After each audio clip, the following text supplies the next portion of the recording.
Episode 96, I guess, with two doctors on the show. Shane and Scott, welcome.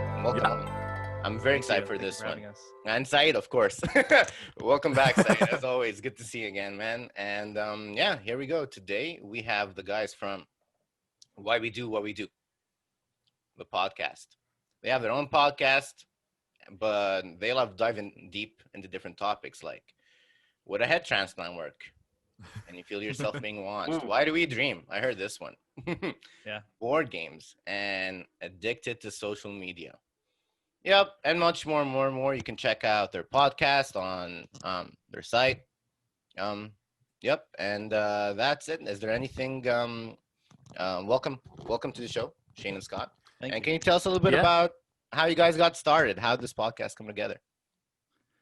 Yeah, I'll start this because I actually tried to put together a podcast a long time ago.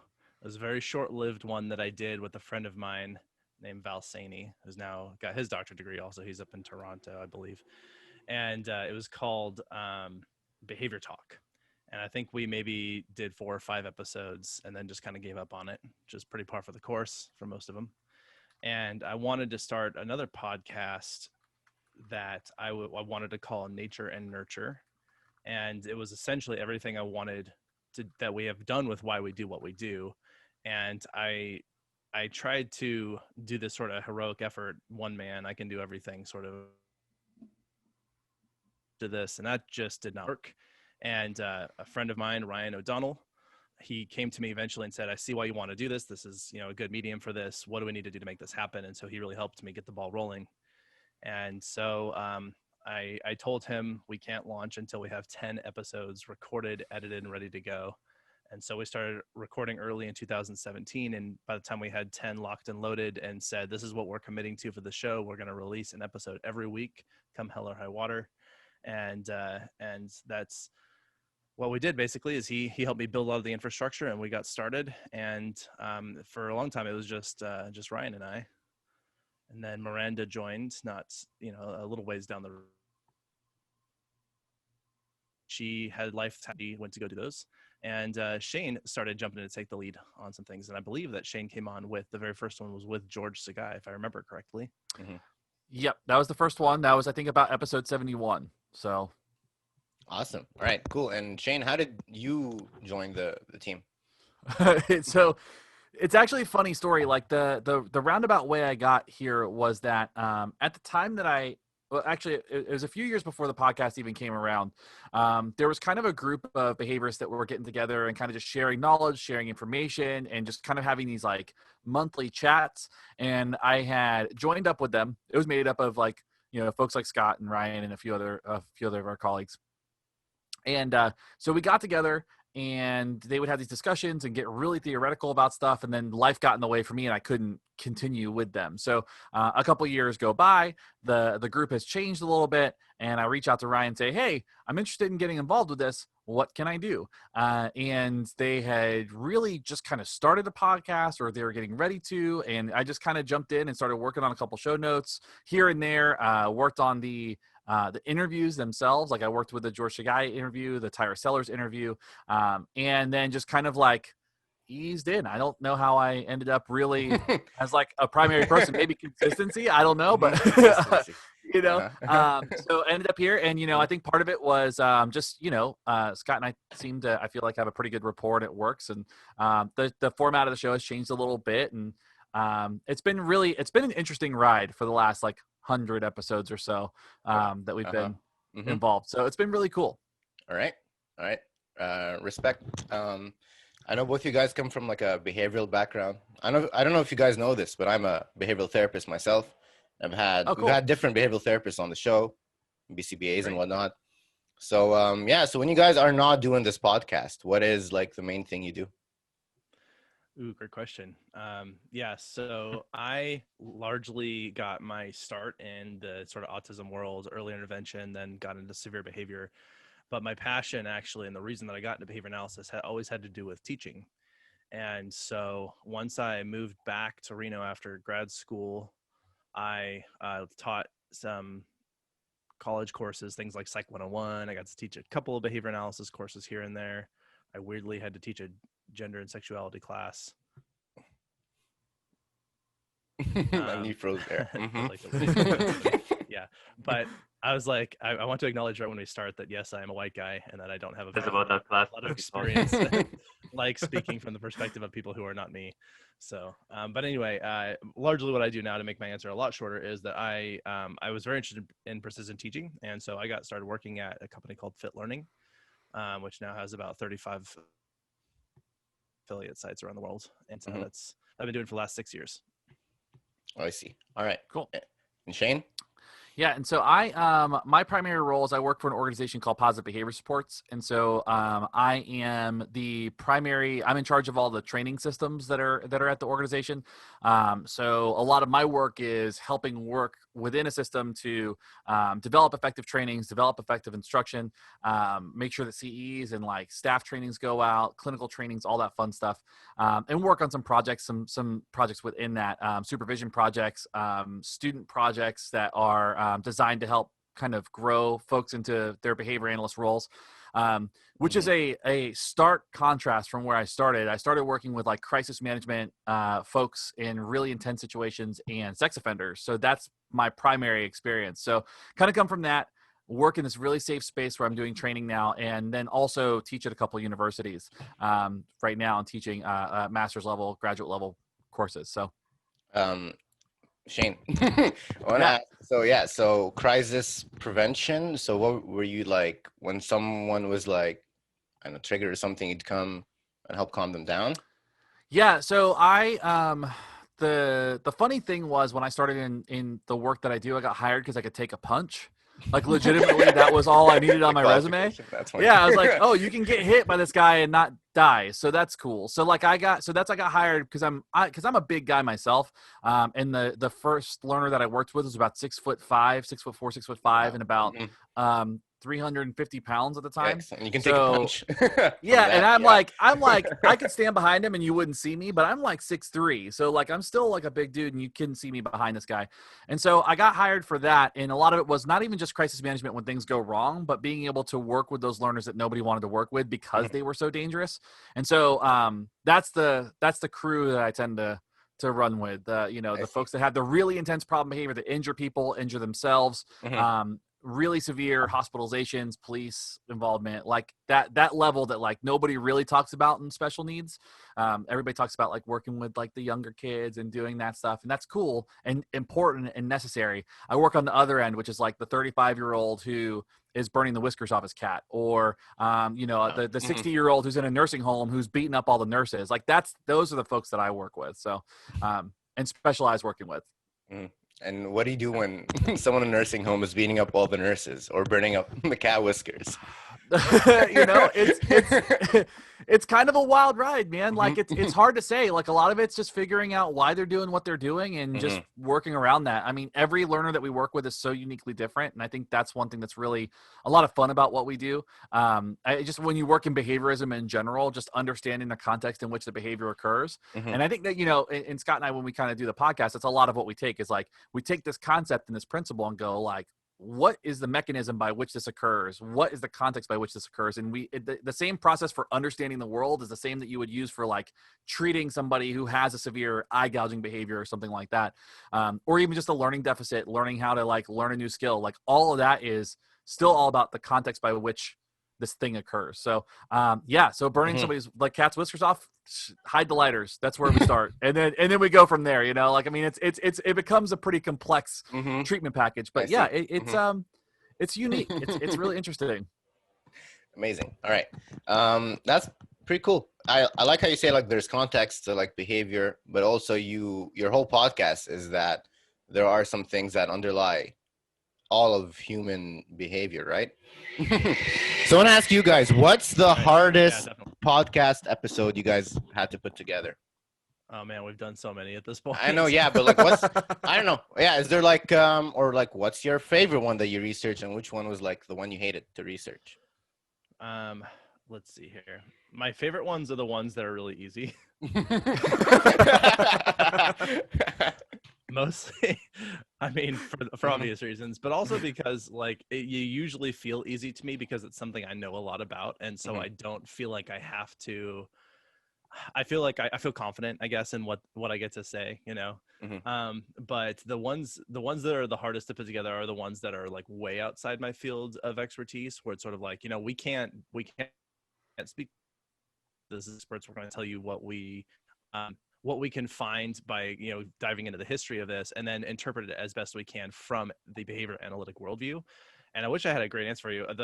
I didn't actually lead the research on the syphilis ones, but I felt like those ones were kind of a unique step outside of what we've done recently. And man, I'm trying to think of some of the other ones. I'm really stuck on just anything that we've come out in the last couple of months. I see. Well, I think what is interesting and something that I don't think that we formally tackle, but something that kind of comes up pretty naturally and organically in our discussions is that, you know, if we are going to approach this topic, how are we going to approach this topic? And I feel like doing the research around the topic is pretty straightforward, but understanding how we're going to get there is kind of a unique process.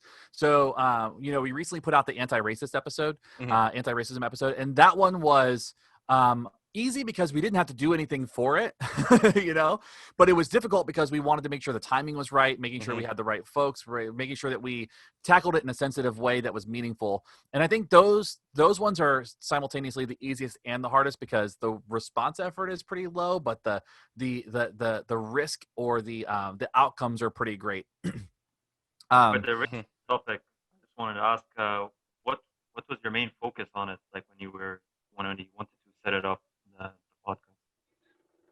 For the podcast in general, or for that episode? The anti-racism episode. Yeah, the anti-racism. Sorry, can you answer your question one more time? Okay, so for the anti-racism episode, what was your main focus when you wanted to deliver your topic? Gotcha. Yeah, I didn't want what's easier to speak to is what I didn't want to have happen. And what I didn't want to have happen is have a couple of white guys control the narrative. And so, as I actually said on that episode, I don't want to be the first or last voice that you hear. I wanted the two guests that we had who were African Americans, that they opened the conversation, they closed the conversation, which means that we took all of our voices out of the intro, we took our voices out of the credits, and we let them have the floor and control the narrative. And I volunteered to step back and not do any voice at all on the episode, but they said, well, we want you to sort of be there, available, you know, and if you're in there, if you feel like we've gone way off topic or anything like that. And I said, oh, that's fine. Like if you're more comfortable having me there, then I'll be there. But I really wanted them to control the platform. And so I essentially reached out and to a couple of behavior analysts. I reached out to Jaleesa and she reached out to Mawuli, and they, when we met to discuss doing the episode, I just sort of said, I don't want to tell you what to do. I don't want to tell you how to derive this.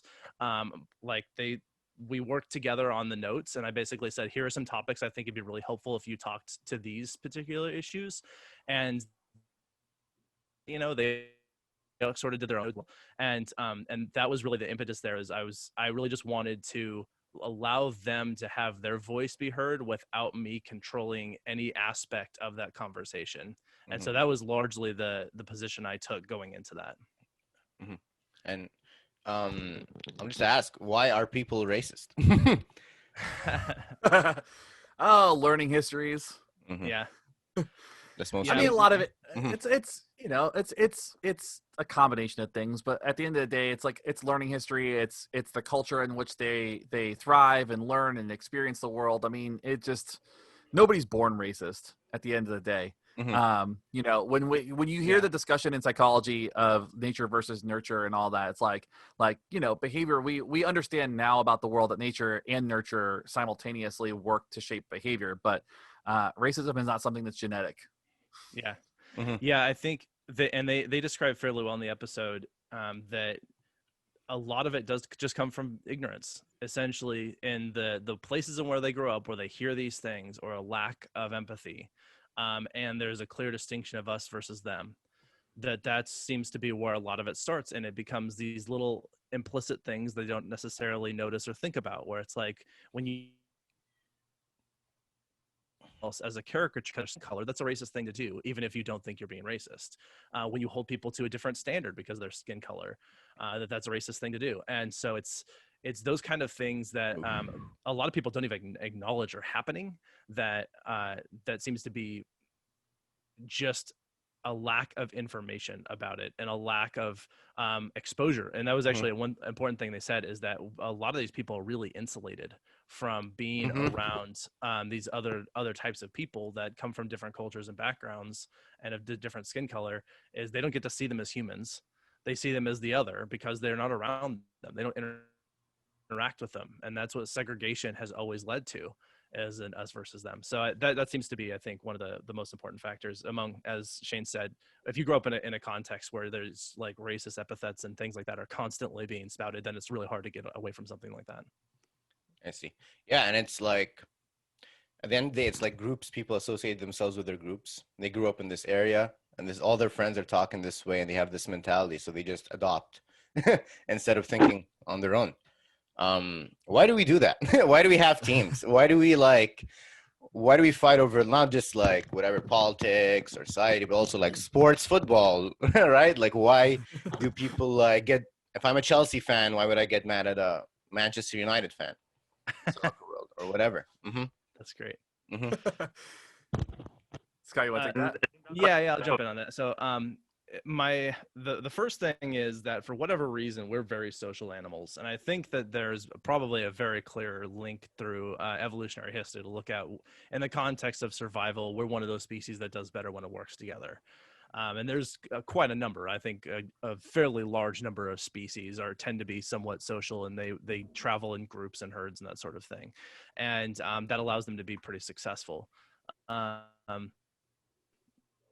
Although a lot of people like to speak to us being omnivorous, the vast majority of the history of humans is like we're opportunists more than anything.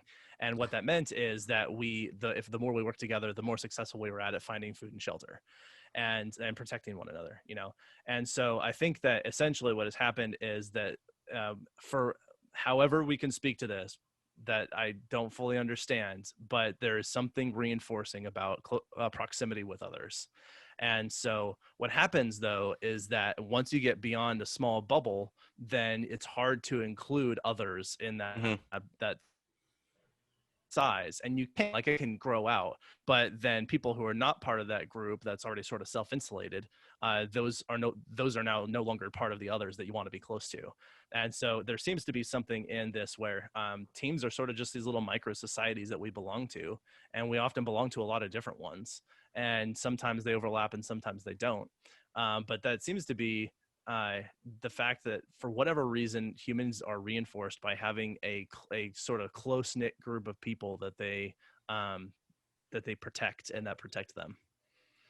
And I still think, in that regard, the hardest thing to discuss around that is I'm still not sure if I'm supposed to cheer for Chelsea or Manchester United. I still have not figured that out yet. Like, I don't know which team I'm supposed to be on. You're not supposed to know. You just know. It's like you watch this team and you like him, and that's it. I don't know. It's a deficit in my learning, I guess. Like, I don't have that awareness. I can't do it. I don't know.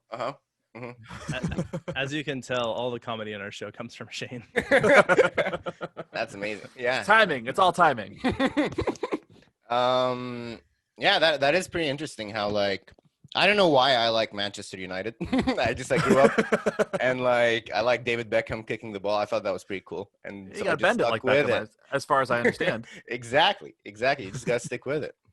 But I feel like nowadays groups, nowadays groups can't really interfere just because we're all like separated. Everyone's in home on their computers, on their phones and whatnot. So I feel like now more than ever, more in-grouping is happening. We're not mixing with different kinds of people. Why'd that happen?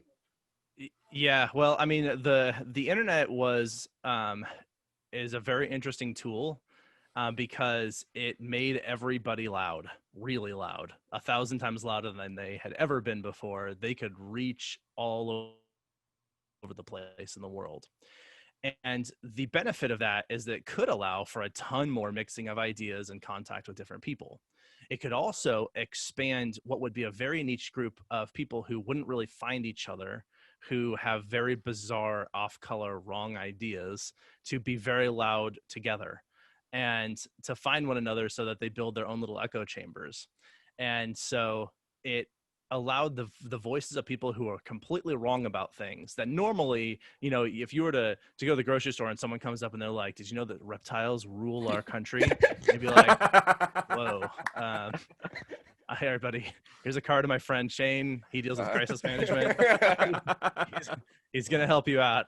But now that person, they don't, you know, they just go online and they find 10 other people like them who are willing to listen and or who believe it already. And then they all just reinforce one another's behavior when it comes to these things. Mm-hmm. And so you're right. The fact that we've gone inside has actually probably made this problem worse.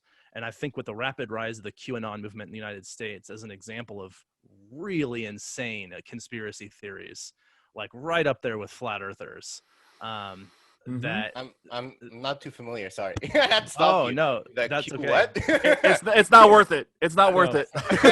Okay. Let's suffice it to say it is some of the most batshit crazy conspiracy theories I've ever heard in my life, and I can't. It makes me sad for the human race that anybody would sink that deep into something that insane. Well, it's a group of folks who are connecting lines to things that don't exist, and so like you'll have something will happen, some grain of truth will happen somewhere, and then it gets linked to this person, it gets linked to this person, it gets linked to these things, and these weird synchronicities happen. And I was not too long ago, I was listening to a podcast, like the birth of conspiracy theorism really started with JFK. Like really started like in modern times, started with like the assassination of JFK, because there's all these theories, and like within months of that assassination, all of a sudden there's books on speculation and books that are published as truth and articles that are published as truth. And so now people are having a hard time deciphering what's true and what's not. And people are making these links about things and they make sense for folks. And it has just turned into this, like, just this mess of information that people cannot untangle. And that's, and I think that's a big part of like what we try to do on the podcast is like a lot of times in the science community, there's a mess of information that people struggle to untangle. And we try to take the time to untangle those things and give people like, here's what we know about the universe and here's what we don't know. I mean, we've done shows where we've done the entire episode and we go, it's still inconclusive. I mean, we've had several episodes that have been like that. That's like, what's the truth? We don't know. And, I think that's one of the most important parts of like, when we start digging into information in general and the information age is how do you untangle all that? How do you get to the bottom of it? How do you critically analyze data and information in a way that makes sense? And how do you get it to people who can't do that? And it's scary because like Scott said, like people are louder and voices that probably don't need megaphones have them. Wow. I mean, wow. That's, yeah. I just like, out of all of that, I'd be like, why do we do this? Why do we do that? You guys go about your whole lives like, hey, this person's brushing his teeth. Why do we do that? Here's a podcast. How do you guys decide what to talk about? So I have a team of about 4 people who write for the show. Shane and I do quite a bit, and then Alan Kinsella writes probably more than any of us. And then Kyle Sturry, who has contributed to a number of episodes and had some live things happen, but he's coming back as well. And so there's 3 people who write a lot right now, and then 4 total who contribute on a semi-regular basis to shows. And sometimes people will just pitch ideas, but like, how about we do an idea topic about this? I think the majority of the time it's probably me where I will just say, this is something I want to talk about. And then I just get the ball rolling on it. And I get my ideas from listening to other podcasts, from listening to the news, or even things where I'm just reading something. And I'm like, that would be a fun thing to tackle. And a lot of times it's where I think it's unique is I tend to pick apart something that's not really the main point someone else is making, but is sort of ancillary to what they talk about. So I was watching the recent conventions that are going on in the United States around the presidential election coming up, and a lot of people throwing around terms that get used a lot. And one that stuck out to me was this idea of common sense, and it actually came up recently on another episode. And so I was like,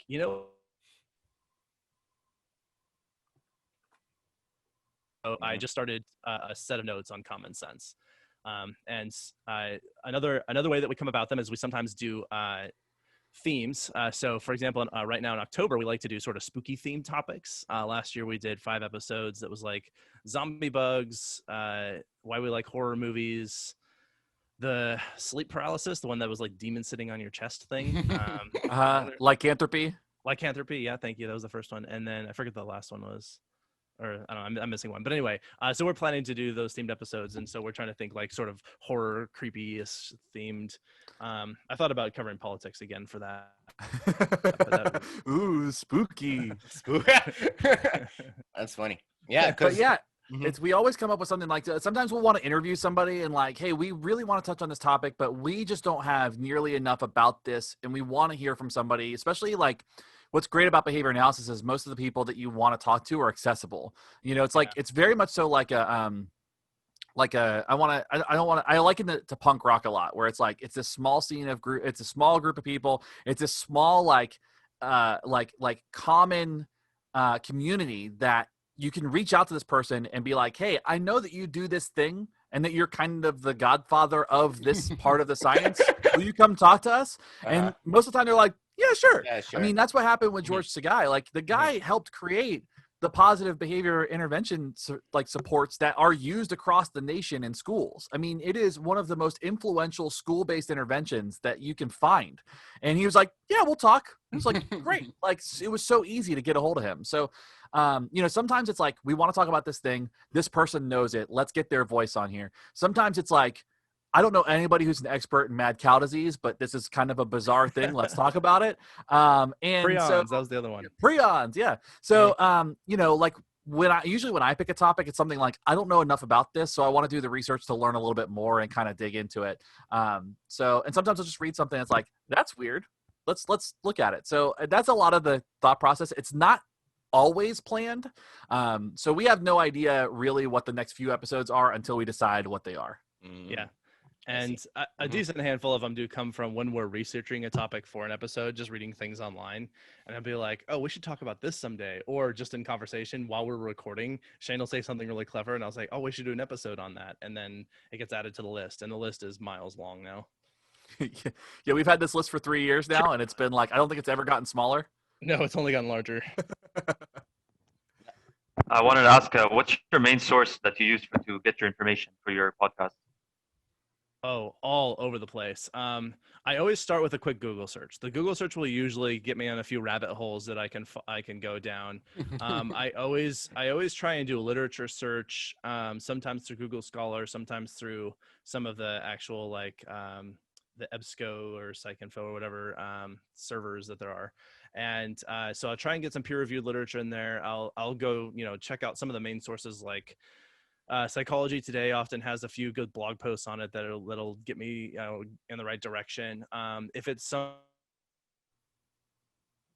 particularly relevant to like pop culture, then I can usually find a few news articles on it. And I always like those because they usually have a ton of detail in a short amount of time. So that's, you know, for me, it's all over the place. And then I like to read a lot. So oftentimes for most episodes, I'll usually pull down a book or two and look and say, like, what did Skinner have to say about this? What did Cantor have to say about this? What did Skinner have to say about this? Exactly. Yeah.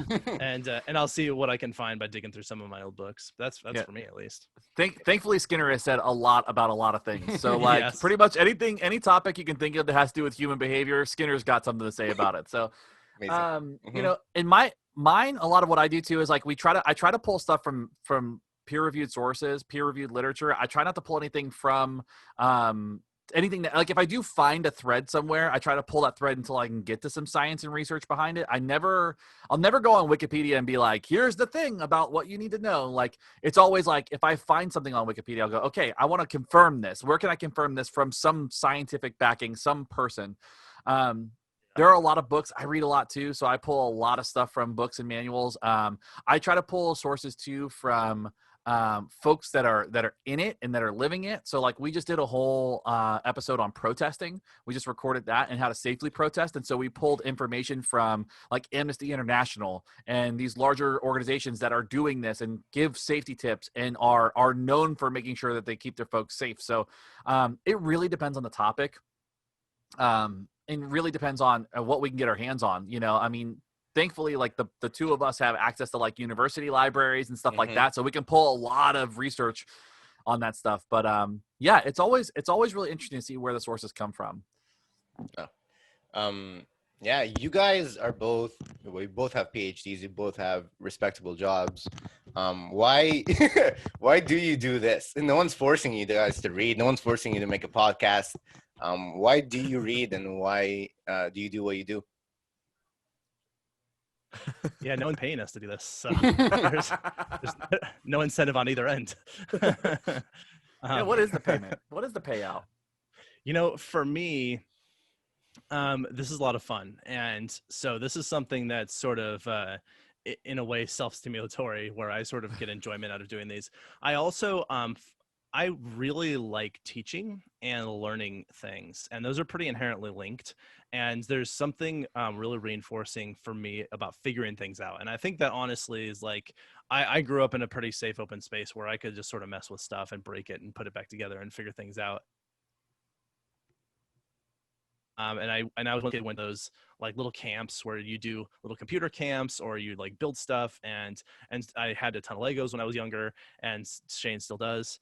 And and so I was always really interested in just like figuring things out. And I also feel like when I started teaching at the university, I got pretty good at explaining things in a way that was easy for people who didn't have the same background that I did to understand at least what I was talking about in that context.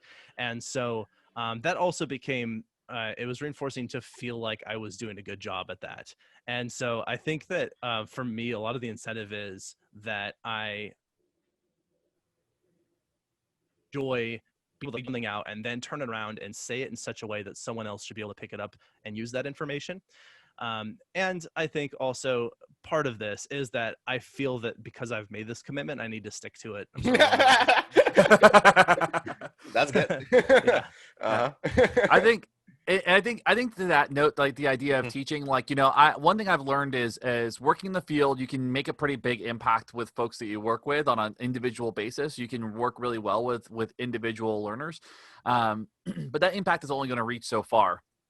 So like, you know, for me, it's a matter of like, if I can give somebody some tool, some information, something that is effective and useful and helpful for them, then that's a larger impact that you can reach. Like you can reach to more folks. And if we have the ability to do it, I'm very much so, I know it sounds goofy and it sounds cliche, but that idea of Peter Parker, you know, with great power comes great responsibility. I believe in the idea that like we have the ability to communicate. Yeah. We have the ability. I think it's great.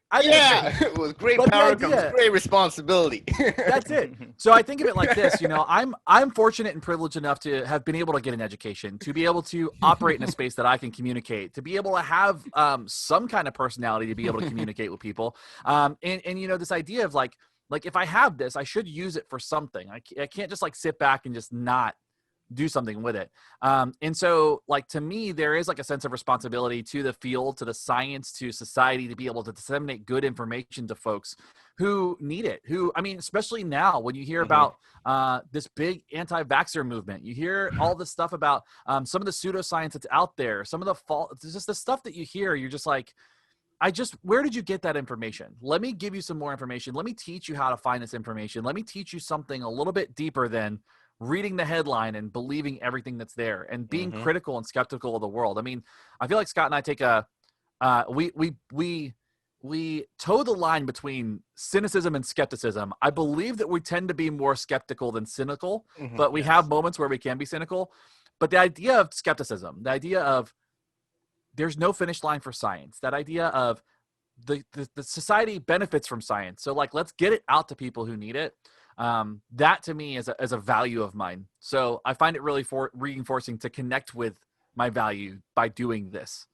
I agree with all that. And also it's a way for me to like hang out with my friends. Yeah. So, you know, the whole team meets once a week, and Yo, Ali, I got you. and yeah, Exactly. Yeah.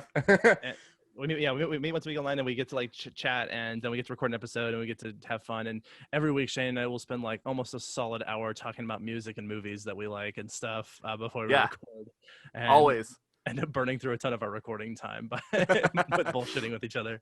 We always aim to record 2 every Sunday, and sometimes it doesn't work because we spend so much time just joking and laughing and talking about fun stuff. So, like, we almost always end up recording 1 just because we end up running out of time. Yeah. By the way, Shane, is that a bass in the back that I'm seeing? Yeah, there's a couple of them. Yeah, I'm an old old punk dude played bands for 20 years. So it's just like I couldn't not have that in my office. So, Wow. What about you, Scott? Play any instrument? Yeah, I actually I also was in some punk and metal bands. I played drums and got very good at it actually for a while because that was pretty much all I did. Mm-hmm. And like going up through high school, like I grew up in a pretty rural space, and my big fun thing to do was play drums. So I'd play for 4 or 6 hours a day, and so I got pretty good pretty quickly, and then had a lot of fun with the bands I was in, won a couple tours and whatnot, and put out a couple albums, and so mostly drums. After I couldn't really play music anymore because I was living in apartments and like rented houses in small neighborhoods, and drums are notoriously loud.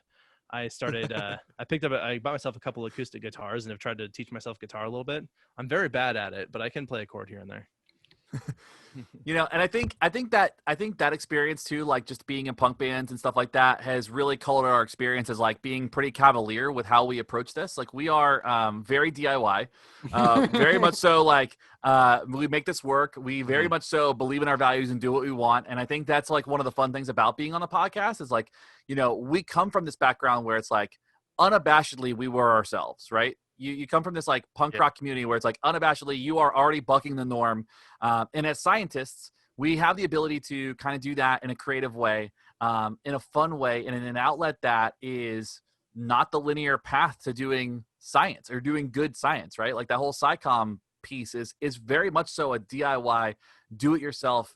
Let's get this out there. And let's get kind of like, shake the foundations of academia and stuff. And so that's a lot of what, we have that ethos in us somewhere. We don't maybe verbalize that all the time, but like that's a big part of what colors the experience in the structure of the podcast, I think. Yeah. You guys are pretty self-motivated. I'll say it. Like, yeah, I just picked up this instrument and that instrument. I also started a podcast. Also got my PhD. Also, I worked this job. And it's like, a lot of people are just like, okay, I wake up, what am I gonna do at all today? You guys have like 5 different things you want to do. So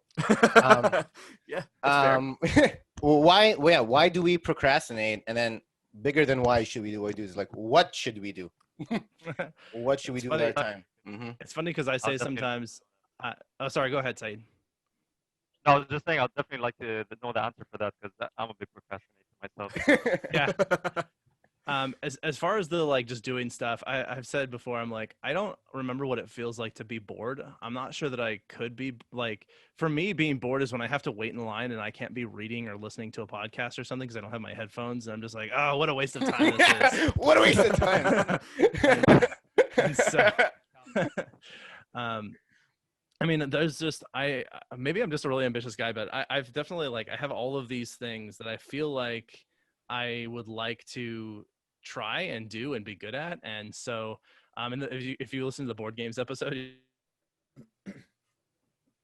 I play and love board games. And so like I've designed a few of my own board games. It's like when I'm not doing a bunch of other things that I've already committed to doing, then I'll sit down and I'll like work on designing a board game, or I'll play a board game, or I actually keep usually about 5 sets of different instructions for board games in my backpack so that if I'm somewhere and I can just sit down and read through the instructions and learn a board game while I'm waiting for something to happen, that I'll sit there and do that. And so that's, I don't know, like there's so many things in the world that one could do that it's hard for me to imagine not wanting to do anything. And so I maybe that just comes from like I've constantly been engaged with activities of various sorts. And, it's like I actually have 100 things on that back burner. It was like if everything in my life stopped working right now and I couldn't do the things I normally do, what would I do next? And I already have that list. And so as far as procrastinating goes, that one is actually pretty straightforward. That's real straightforward learning history. It is when you don't have to do something because there's not an immediate deadline, or you have to do something but the deadline's fairly far out. You could do all the things that have an immediate reward in the interim, and there's no consequence for not doing the thing that you have to do later. And so there's all the reinforcement and all the reward for putting things off because it's just work that you don't want to do. Mm-hmm. If you were to sit down and work on it at the time that you don't have to sit down and work on it, well, then you're missing out doing things that you would rather be doing anyway. So mostly what happens is that people learn how far they can get away with pushing things out into the future. And then they will continue to push that envelope of like, I'm going to do this. These are the people who are like, my flight leaves in 15 minutes. I haven't packed yet, and so, they're the kind of people who are like, they figure out ways of like, I can keep doing other things that I'd rather be doing or that I have to do, and last minute, and it'll still work for me most of the time. And alternatively, those people who don't procrastinate, who are like the real go-getters, are people who they figure out. And this is actually my roommate Val from when my friend who, like I said, is in Toronto now. He was kind of the anti-procrastinator. His big thing was like, do all the stuff I got to do so that I can just laze around doing nothing. And so like, as soon as he got something, he would just commit all his time to getting it done and then be like, sweet, I can just chill and watch hockey. And like, that was his thing. And so I was a little inspired by him to do a little bit more of that sort of thing. And try and get on top of my stuff. But anyway, I've talked for too long. Shane, go ahead. I was just saying, I'm a procrastinator myself. Like it is one of those things that I've tried to analyze myself. And again, it just comes back to, I figured it out. Like it's always worked for me. Like, I used to, every now and again on my time hop, I get to relive my journey through my undergrad and my grad school programs. And one of my favorite ones was, it was posted at 11:50. And I just posted on Facebook and it said, I have a paper due in 10 minutes. And I haven't started it yet. And it's supposed to be 10 pages. Wish me luck. And but that's the problem. It's like, I would do that. I would get it in and I would get it 100% on this paper. So it's like, it always worked for me. And I think that was one of those things that it specifically goes to learning history. I'll wait till the last minute. I'll get it done. And we figured out too, I think we did, because we talked about procrastination on an episode one time. And it was like, sometimes people, they think they work better under pressure and they actually don't. They make more errors and they actually cause more problems for themselves when they procrastinate when they're under pressure. But again, it's one of those things like, it just works for you. You delay the work as long as you can. You still get the payoff of doing the work in a quick manner. It just works. And it's just a matter of figuring out what works for you in that and figuring out how to kind of change that a little bit.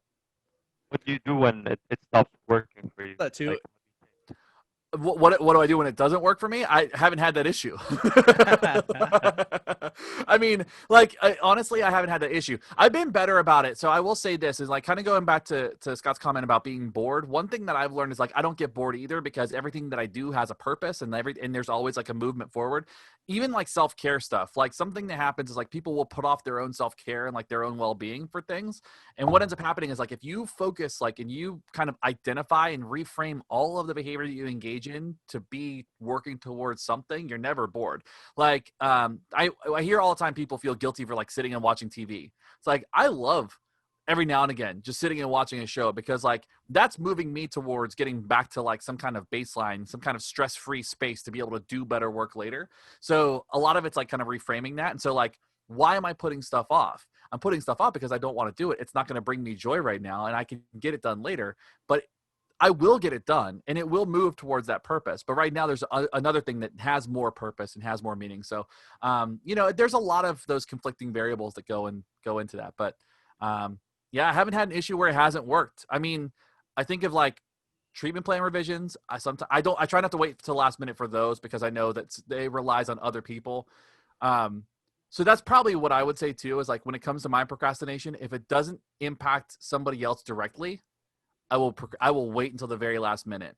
But if it does impact other people, I'm like, I try to get that done soon because I don't like to be an inconvenience for anybody. Yeah, I think a lot of people feel similarly about where they procrastinate is where it's sort of self-relevant in a way. But I was going to say one more thing is that there's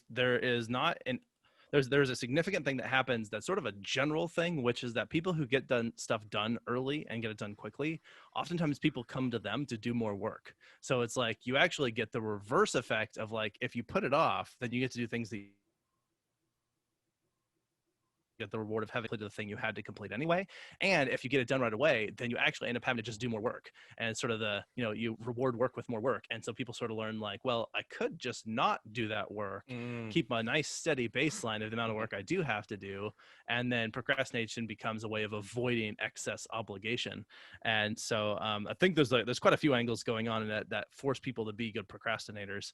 And I think that if we were to look at more criterion-based performance from our employees, then we would see a little less of that. And actually, when I was in my doc program, my stipend work that I had to do was have this much time per day to get these tasks done. And as soon as you're done for the day. And so I would work my face off for like 6 straight hours and skip my lunch so that I could go home at 2 p.m. and be done with all my work for the day.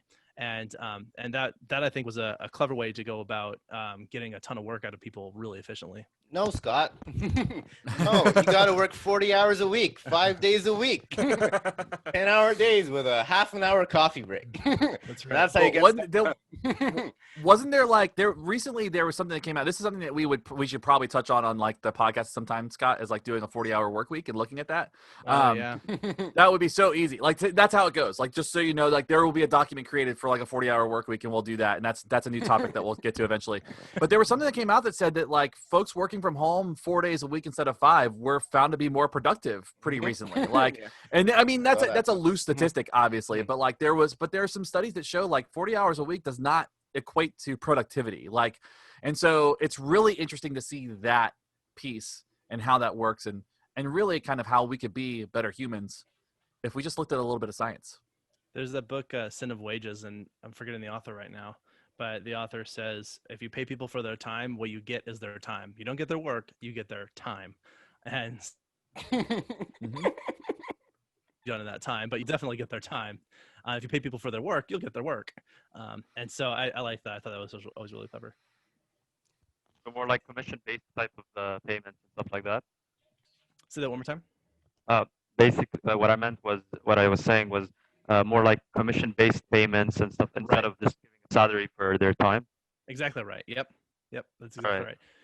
Now, I mean, there are definitely going to be some types of jobs that they require you to be at certain places at certain times, or just be available for certain things, and that would obviously look a little different. So it's really just a matter of being strategic and where you people, how you people to influence the kind of work that you get out of them. And so, yeah, as you said, like if you are paying people on commission to get things done, then like you will see them ramp up their efforts to get the money that is going to produce the most amount of commission most of the time, And so, or there's also something called piecemeal work, which is where people only get paid for the things that they produce. And in which case, there are factories I know of that exist that do piecemeal pay. And people will show up well before the doors open, and they will work without taking any breaks because they get paid for every piece of like machinery that they produce. And so the faster that they make, they can control their own hours, and the managers do very little because all they have to do is just monitor that the stuff was up to quota and that they got produced at all, and then they can sign off on it and say you earned this much money today. And so some people might say like, well, I don't really feel like coming in, and they just won't. The manager's like, no, whatever, this is your money, so you make what you make. And so there's various ways of structuring these payment systems, but yeah, commission is one way to get after it. Amazing. You guys, we're kind of running out of time here.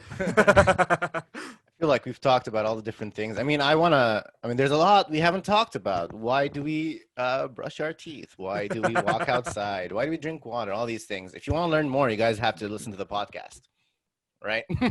Agreed. Why we do what we do, right? We'll link that below. All right. I just want to end it with one last question here. Something I was thinking about. So I brought this up earlier, but I'll say it again. It's so you guys know like what you want to do for some reason. You wake up, you're like, yeah, today I want to do this podcast. Today I want to read this book. Today I want to play this instrument. All right. So for people who don't know what they want to do, what should we do?